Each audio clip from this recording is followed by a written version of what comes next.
Hey guys, how's it going? Laura with Garden Answer. Today I want to show you how to make this really cute copper wire plant hanger. I love the way they turned out, and I think that the copper wire gives it kind of an extra fancy look. And then with all the color in them, it's just really fun. So let's get right into the project. So I started with a couple of 40-inch 1x6 boards and lined them up side by side.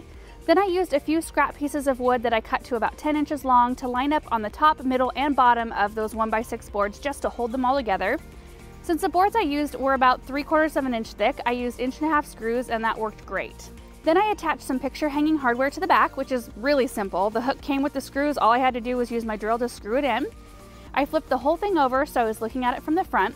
Then I drilled 3 holes using a 3/8 inch drill bit at about 8 inches down from the top. The next hole was about 19 inches from the top, and the last hole measured 30 inches from the top.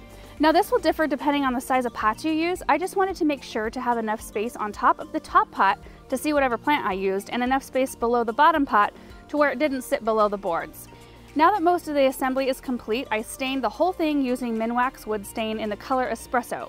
I thought that dark color stain would really make a nice contrast to the copper tubing. While the stain was drying, I grabbed my pots. I used 8-inch terracotta pots, and I also grabbed my copper refrigerator tubing and then started forming the tubing around the pots, starting on the bottom, and twisted it around about 2.5 times, but you could go as many times as you want. The more coils you have, the sturdier it will be. Now this step is something you'll have to play with a little bit. It can take a little bit of time to get the bends just right.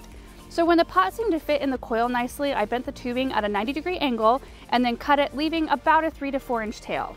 Then I fed the tail through the hole I drilled and bent it so it fit as snug as possible up against the boards. I hammered a few fencing staples around the tube into the board until it felt really secure. Now I need to plant up each of my pots. I used some really gorgeous flowering plants. First one is SUPERBELLS Yellow, love that bright color.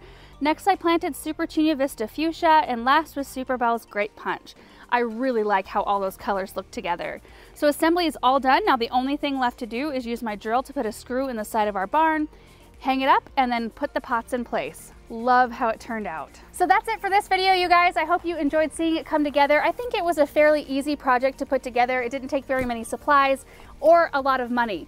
And you could go nuts with the different kind of stuff. You could put herbs in there or strawberries. You could do succulents or fun flowers like this. You could just kind of make it to your own taste, and you could paint the boards if you want, or paint the pots. You can make it look however you want. Just adapt it to your style. Thank you guys so much for watching this video, and we will see you in the next one. Bye.